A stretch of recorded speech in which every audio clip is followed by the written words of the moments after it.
দক্ষিণ গুৱাহাটী সমষ্টিৰ অসম মেঘালয় সীমাঞ্চলৰ জিমিৰি গাঁৱত 8 পৰা 9 ফেব্ৰুৱাৰীলৈ দুদিনীয়া কাৰ্যসূচীৰে অনুষ্ঠিত হয় জিম ফেষ্টিভেল।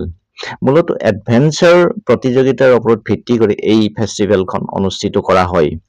এডভেঞ্চাৰ প্ৰতিযোগিতাৰ অন্তিম দিনটোৰ এটি ভিডিঅ' প্ৰস্তুত কৰি আপোনালোকৰ মাজলৈ এৰি দিছো। ব্ৰহ্ম অফ ৰডাৰ্ছ সংস্থাৰ উদ্যোগত আৰু জিমিৰি গাঁও ইউথ ক্লাবৰ সহযোগত এই জিম ফেষ্টিভেল অনুষ্ঠিত হয়। এই ফেষ্টিভেলত প্ৰতিযোগিতামূলকভাৱে 4x4 বাহনৰ অফ ৰোড চেলেঞ্জৰ দৰে এক ৰোমাঞ্চকৰ খেল প্ৰদৰ্শন কৰা হয়। এই খেলবিধ অতি ভয়ংকৰ যদিও ই অতি ৰোমাঞ্চকৰ। অন্তিম তথা শেষৰটো দিনৰ প্ৰতিযোগিতাত অসম মেঘালয়ৰ বিভিন্ন স্থানৰ পৰা অহা মুঠ 13 গৰাকী প্ৰতিযোগীয়ে অংশগ্ৰহণ কৰে। ব্ৰহ্ম অফ ৰোডাৰ্ছৰ মূল আহ্বায়ক আৰছাদ আকিলৰ বক্তব্য অনুসৰি তেওঁলোকৰ এই সংস্থাটো মূলত 4x4 বাহনৰ এক এডভেঞ্চাৰ ক্লাব। য'ত যাতায়াতৰ সুব্যৱস্থা নাই তাত তেওঁলোকে এই বাহনেৰে এডভেঞ্চাৰ কৰে। এডভেঞ্চাৰ আজিকালি এক জনপ্ৰিয় পৰ্যটন। য'ত পথ যোগাযোগ আৰু যান বাহনৰ সা সুবিধা নাই তেনেবোৰ ঠাইত এডভেঞ্চাৰৰ দৰে পৰ্যটন অতি জনপ্ৰিয় হৈ উঠে। জিমিৰি গাঁও এডভেঞ্চাৰ পৰ্যটনৰ এক প্ৰচুৰ সম্ভাৱনা থকা ঠাই। প্ৰতিযোগিতাখনত গাঁওবাসীৰ মুক্ত সঁহাৰিত আৰছাদ আকিলে উৎসাহিত হোৱাৰ কথাও ব্যক্ত কৰে। প্ৰতিযোগিতাৰ শেষত আয়োজকসকলে প্ৰথম গৰাকীক প্ৰতিযোগীক 15,000, দ্বিতীয় গৰাকীক 10,000 আৰু তৃতীয় গৰাকীক 5,000 নগদ ধন পুৰস্কাৰ হিচাপে প্ৰদান কৰে।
জায়গাটো এডভেঞ্চাৰ টুৰিজমৰ বহুতখিনি স্কোপ আছে, সেইটো মেইন কথা।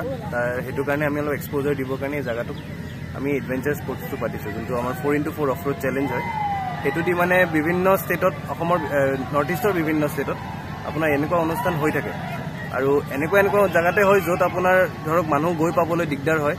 বাট আমি ইমান মানে কি ক'ম, গাঁৱৰ মানুহখিনি ইমান ছাপোৰ্ট দিছে আমাক, দিয়াৰ বাবে আমি এই জাগাটো, এই ফিল্ডখন পালোঁ। ফিল্ডৰ ছাইডতে নেচাৰেলি একো আমি কৰিব লগা হোৱা নাই, নেচাৰেলি আপোনাৰ চব ট্ৰেক বনোৱাই আছে। চবেই মানে খুব মানে ভাল কাম কৰিছে, গাঁৱৰ মানুহখিনিও খুব ভালকৈ কাম কৰিছে, চবেই ভলেণ্টিয়াৰ হিচাপে। আৰু গোটেই সুন্দৰকৈ ইভেণ্টটো ধুনীয়াকৈ মানে ছাকচেছফুল কৰিছে।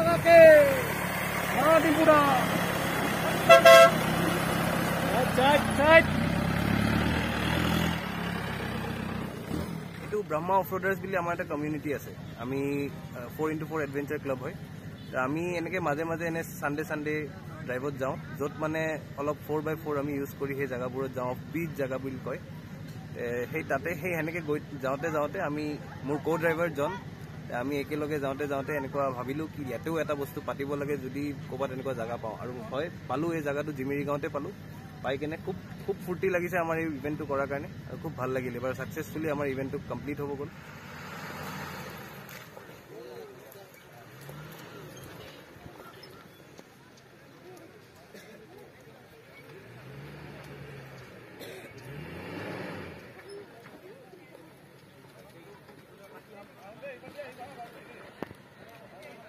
প্ৰথম পুৰস্কাৰ আপোনাৰ ষ্টক কেটেগৰীত আপোনাৰ 15,000 ছেকেণ্ড 10,000 আৰু থাৰ্ডটো 5,000 ফালৰ পৰা যদি আমি চব সহায় সুযোগ পাওঁ তেতিয়াহ'লে আমি এনেকৈ অকল জিমিৰি গাঁও নহয় আমি অসমত যিমান জেগা আছে এনেকুৱা অফবিট জেগা য'ত এডভেঞ্চাৰ টুৰিজিমৰ স্ক'প আছে আমি চব জেগাতে আমি এইটো ষ্টাৰ্ট কৰিম বুলি ভাবিছোঁ জেগাখিনি এক্সপ'জাৰ দি আছে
দোকানে নাপালা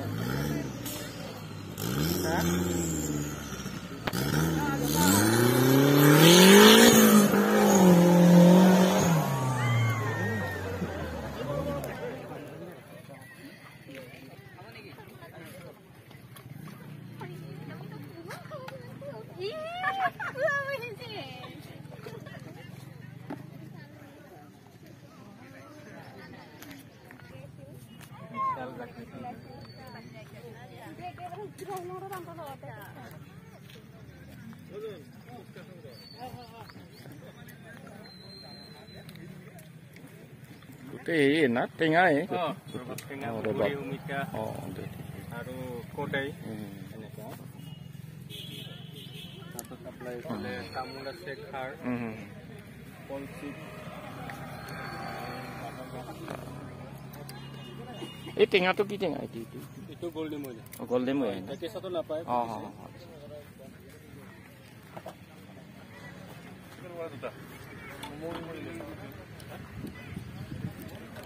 ভালে আছে নহয়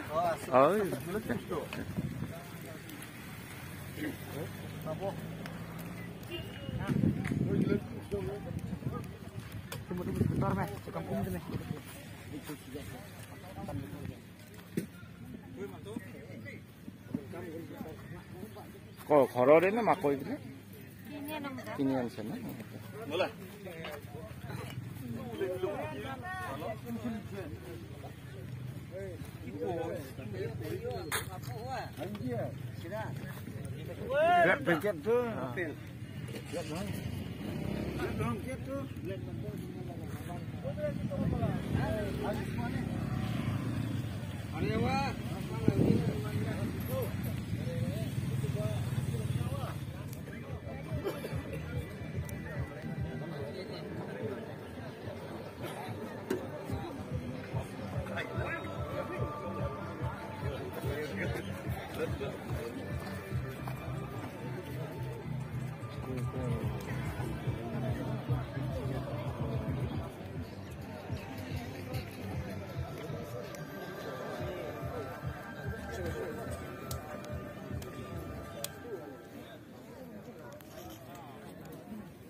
Jadi mungkin lebih ahli tu.